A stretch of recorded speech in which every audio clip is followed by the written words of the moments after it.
신약 성경 402페이지에 있습니다.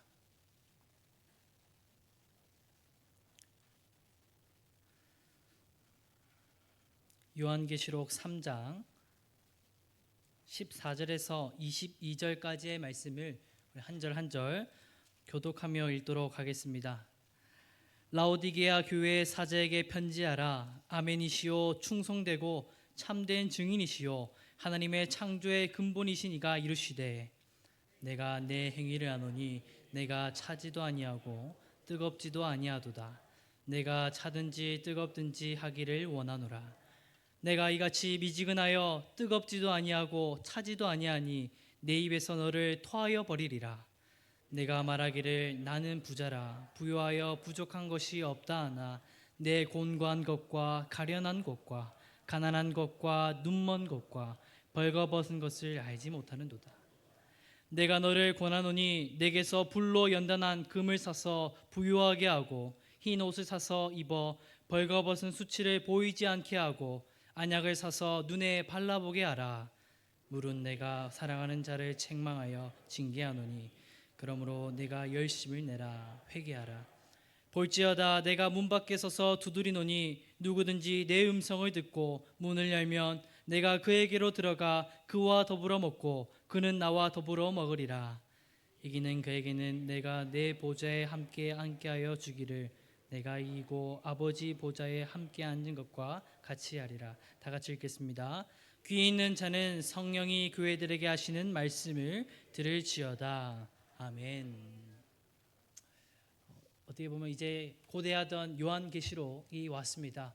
끝까지 성경 통독을 함께 해주시고 완독해 주시면 감사하겠습니다. 오늘 본문에서 나오는 내용은 소아시아에 있는 7교회에 편지를 보내는 내용입니다. 오늘 본문의 마지막 7째 교회인 라오디게아 교회에 보내는 주님의 말씀을 담고 있습니다. 이 라오디게아 교회에 대해서 간단하게 설명하면 그 당시 소아시아에서 가장 부유한 도시였습니다. 금융과 의학, 섬유 산업이 발달한 도시로 풍족한 생활을 했습니다. 이 지역을 가로지르는 고속도로가 놓여 있고 또 이런 지역적인 특성 때문에 곳곳에 은행들이 세워졌고 의류 제조업이 발달했고 안약을 위한 유명한 의학 학교가 있었다고 이렇게 알려져 있습니다. 라오디게아 교회는 오늘 본문에서도 말하는 것처럼 부자였고 부족한 것이 없는 교회였습니다. 우리가 이 본문을 보면서도 그렇습니다. 라오디게아 교회처럼 우리가 바라는 바입니다. 부자가 되기 싫은 사람이 어디 있겠습니까? 먹고 사는 문제를 고민 안 하는 사람이 어디 있겠습니까? 동서고금을 막론하고 누구나 다 부자가 되기를 원합니다. 많은 부를 바라는 것도 아닐 겁니다. 지금보다 조금 더 나은 생활을 바라는 것이 모두의 바람입니다. 그러나 그 부에 대한 욕심이 우리의 발목을 잡습니다. 남들보다 뒤처지면 안 된다는 생각이 신앙을 소홀하게 만듭니다. 신앙보다 나의 일이 우선되었고 신앙보다 나의 재산이 우선될 때 우선순위가 바뀌게 됩니다. 그렇게 부에 대한 갈망이 결국엔 하나님을 뒷전으로 만들어버립니다. 라오디게아 교회도 마찬가지였습니다. 처음에는 이 지역이 잘 살지는 않았습니다. 시대가 발달하고 하나둘 사람들이 부자가 되기 시작하니 너도 나도 부자가 되기 위해 발버둥을 쳤습니다. 그렇게 모두가 부에 대한 갈망을 쫓아가다 보니 어느새 일과 돈만 남은 채 신앙은 뒷전이 되어버렸던 것입니다. 그토록 많은 사람들이 바라던 부유함을 얻은 라오디게아 사람들인데 주님은 오히려 이 교회를 놓고 책망하고 있습니다. 그들은 부유함이라는 달콤함에 취해서 영적으로 무너졌기 때문입니다. 부자들만 모인 라오디게아 지역이지만 사도 요한은 이 교회를 보고 역설적으로 표현합니다. 가난하다, 헐벗었다, 눈이 멀었다 경고합니다. 모두가 다 그러진 않지만 일반적으로 생활이 풍족해지면 신앙이 약해지게 됩니다. 생활이 풍족하니 하나님을 찾지 않습니다. 풍족함 속에서 모든 것을 누리고 살아가니 하나님이 필요 없다고 여겼던 것입니다. 라오디게아 교회가 그랬습니다. 영적으로 가난했습니다. 영적으로 눈이 멀었습니다. 하나님 나라를 보지 못하는 영적 맹인이 되어버렸습니다. 가짜 부유함에 취해 진짜 부유함을 잃어버린 어리석은 교회가 되었습니다. 오늘 라오디게아 교회의 책망의 말씀을 통해 우리를 돌아보기 원합니다. 말씀을 통해 무너진 신앙이 회복되고 하나님을 향한 열정이 회복되길 소망합니다. 먼저 하나님께서 책망하심을 보아야 합니다. 첫 번째는 사도 요한은 라오디게아 교회 성도들에게 두 가지를 책망했습니다. 첫 번째는 미지근한 신앙을 책망했습니다. 오늘 본문 15절의 말씀입니다. 내가 내 행위를 아노니 내가 차지도 아니하고 뜨겁지도 아니하도다. 내가 차든지 뜨겁든지 하기를 원하노라. 라오디게아 성도들은 부유한 생활을 했다고 말씀드렸습니다. 그런데 삶은 부유하나 신앙은 가난해지고 있었습니다. 더 많은 부를 누리기 위해 신앙보다 일을 우선시했습니다. 신앙은 날이 갈수록 무뎌지니 교회에 나가는 척만 했습니다. 예배를 드리는 척만 했습니다. 형식적인 기노반 하나님께 올려드렸습니다. 주님을 찾는 간절한 마음도 없었고 신앙은 메말라져 갔습니다. 주님은 이런 성도들을 보고 책망하고 있는 것입니다. 네가 차지도 아니하고 뜨겁지도 아니하도다. 이 말의 의미를 더 알기 위해선 이 라오디게아 지교의 지리적인 배경을 보아야 합니다. 라오디게아 지역은 물이 부족한 곳이기에 물을 길어서 사용했습니다. 그래서 이 오른편으로는 히에라볼리라는 곳에서 뜨거운 온천수가 나왔고, 또 골로새 지역 왼쪽으로는 골로새 지역이 있어서 거기서 차가운 생수를 공급받았습니다. 그래서 이 긴 수로를 통하여서 라오디게아 지역까지 오면 물이 미지근해졌습니다. 그래서 그 내용을 주님께서 비유로 설명한 겁니다. 네 신앙의 온도가 미지근하구나. 차갑지도 않고 뜨겁지도 않는구나. 그저 물에 물 탄 듯 술에 술 탄 듯 신앙생활을 하고 있구나 라고 이렇게 책망하고 있는 겁니다. 세상도 완전히 버리지 못하고 주님께 온전히 헌신하지 못하는 그 위험한 상태를 경고하고 있는 것입니다. 주님께서는 이런 성도들을 역겨워하시며 토하여 버리겠다고까지 말씀하십니다. 오늘날에도 마찬가지입니다. 삶의 풍족함을 누리다 보니 신앙의 매너리즘에 빠지게 됩니다.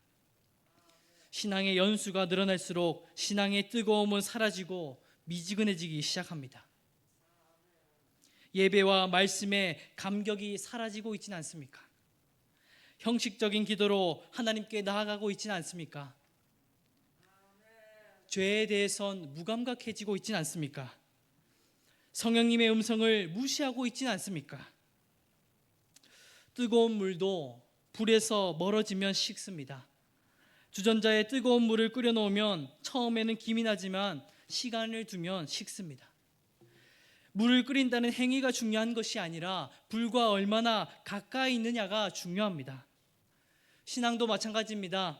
예배의 횟수나 기도의 시간이나 봉사의 세월이 중요한 것이 아니라 하나님과 얼마나 가까이 있느냐가 신앙의 온도를 결정합니다.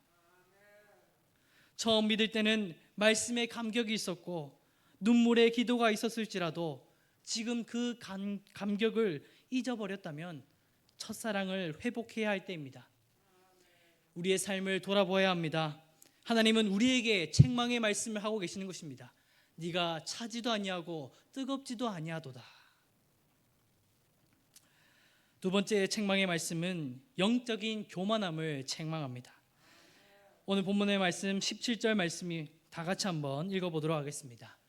내가 말하기를 나는 부자라 부요하여 부족한 것이 없다 하나 내 곤고한 것과 가련한 것과 가난한 것과 눈먼 것과 벌거벗은 것을 알지 못하는도다. 아멘.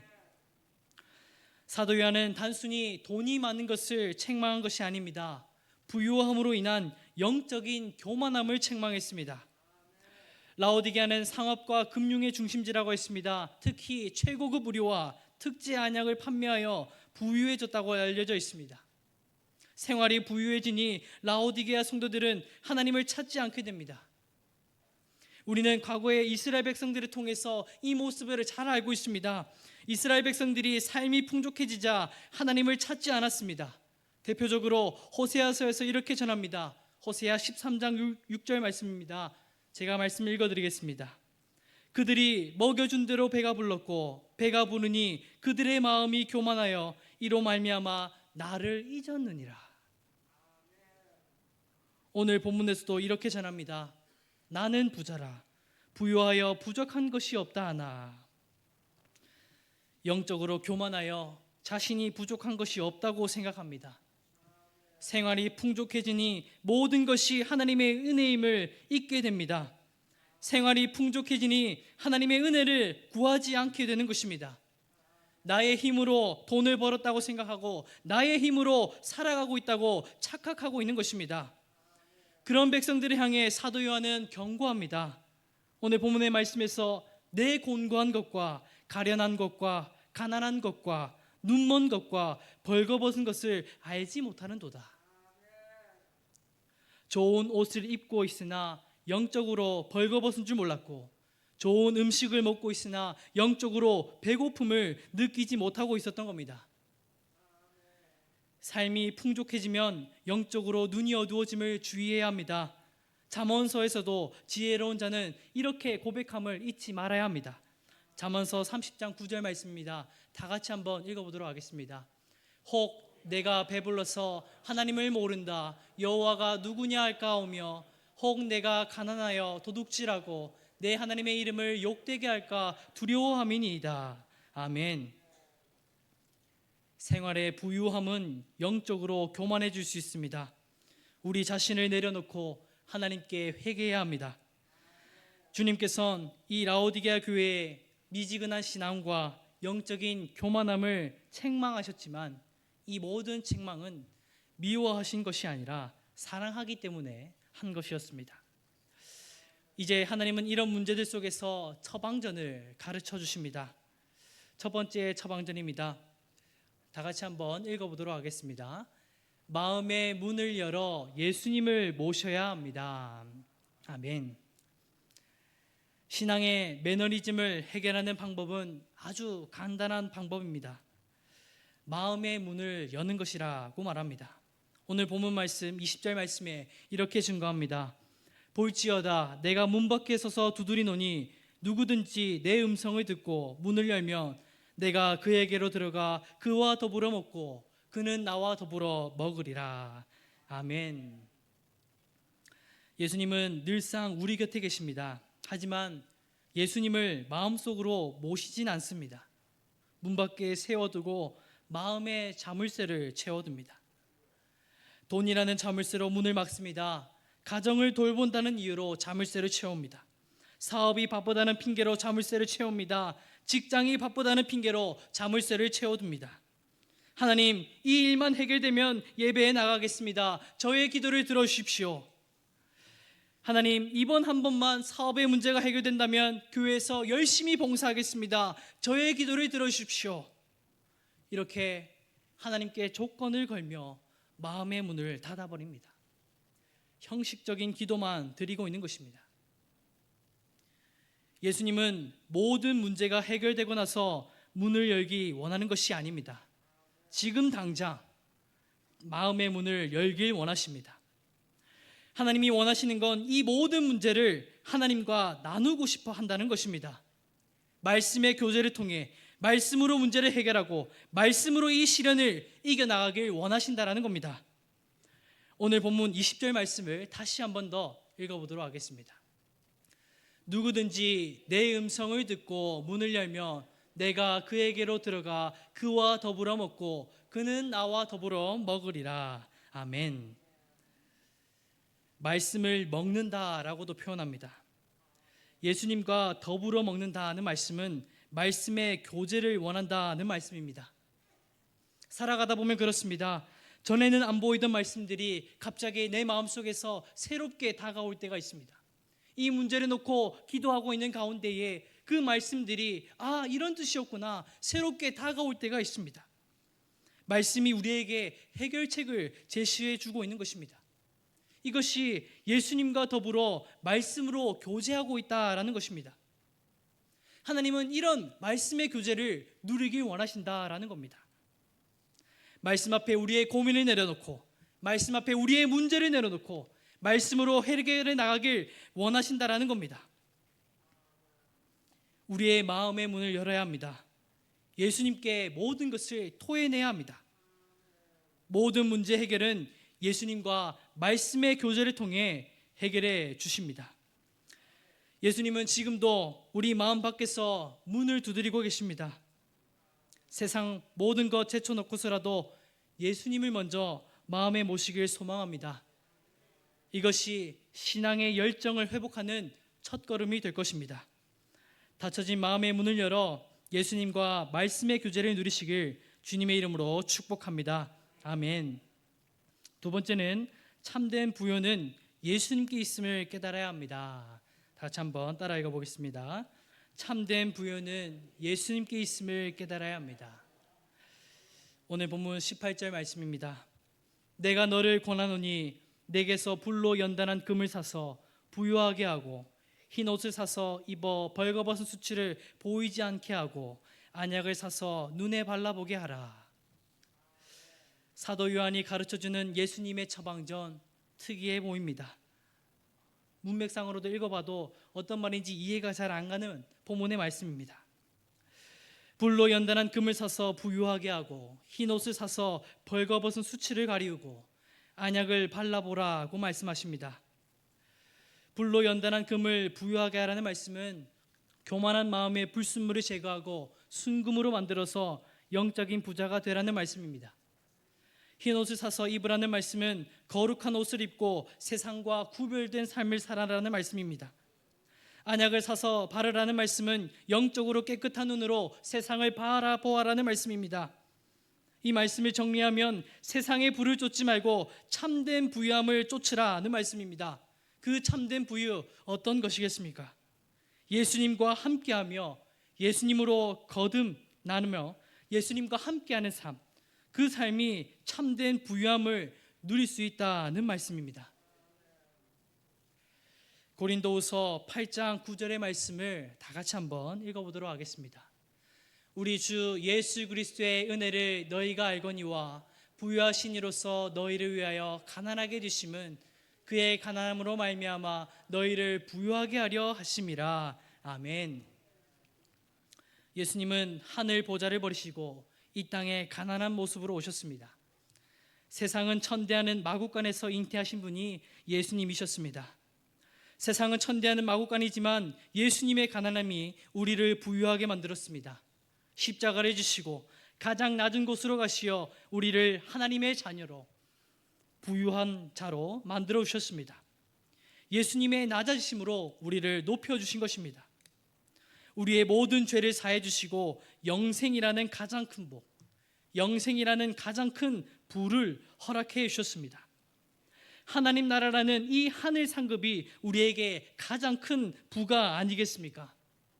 오늘 본문에서도 하늘의 큰 상급을 주시겠다고 말씀해 주십니다. 21절 말씀입니다. 다 같이 한번 읽어보겠습니다. 이기는 그에게는 내가 내 보좌에 함께하여 주기를 내가 이기고 아버지 보좌에 함께 앉는 것과 같이 하리라. 아멘. 이 말씀이 어떤 의미겠습니까? 예수님이 누렸던 승리, 세상과 비교할 수 없는 하늘의 영광을 누리게 해주겠다는 약속의 말씀입니다. 우리가 바라봐야 할 상급이 하늘의 영광입니다. 하나님 보좌 우편에 앉는 것과 같은 영광을 우리에게 주시겠다라고 약속해 주셨습니다. 예수님을 마음에 품는 자, 예수님을 닮아가는 자, 그 자에게 이 하늘의 영광을 누리게 해주겠다고 이렇게 말씀해 주셨습니다. 세상 천지를 모두 가지신 분이 하나님이시지 않습니까? 하나님 나라의 주인이 하나님이시지 않습니까? 그 예수님을 누리며 사는 것이 가장 복된 것이고 가장 부유한 삶이 아니겠습니까? 결국 진정한 부자는 예수님을 품는 자입니다. 세상 것 다 포기하더라도 예수님을 품는 자가 진정한 부자인 줄 믿습니다. 세상의 것을 구하기에 급급해하지 마시기 바랍니다. 이 땅에선 하나님께서 우리의 쓸 것을 다 아시고 채워주실 겁니다. 우리는 그저 예수님을 품고 하늘 상급을 바라보는 것이 유일한 소망입니다. 우리가 할 일은 예수님을 읽고 예수님을 품고 예수님을 닮아가는 삶을 살아야 할 것입니다. 우리의 가난한 심령에 천국을 누리게 해주실 겁니다. 오늘도 이 약속의 말씀을 의지하며 하늘 상급을 바라보며 나아가는 저와 여러분들이 되시기를 주님의 이름으로 축복합니다. 아멘. 말씀을 정리하겠습니다. 오늘 사도 요한은 라오디게아 교회에 두 가지를 책망하고 있습니다. 미지근한 신앙을 책망하시고 부유함에 눈이 먼 영적 교만함을 책망하십니다. 라오디게아 교회를 통해 우리의 삶을 돌아보기 원합니다. 우리의 신앙이 나태해지고 무력해지고 있다면 회개해야 합니다. 신앙의 뜨거움을 회복시켜 달라고 회개해야 합니다. 마음의 문을 여시고 예수님을 모시길 소망합니다. 참된 부유함은 예수님께 있음을 깨닫고 예수님만을 알아가는데 힘쓰시길 소망합니다. 세상의 어떤 부귀영화보다 더 가치 있는 것은 예수님을 누리는 것입니다.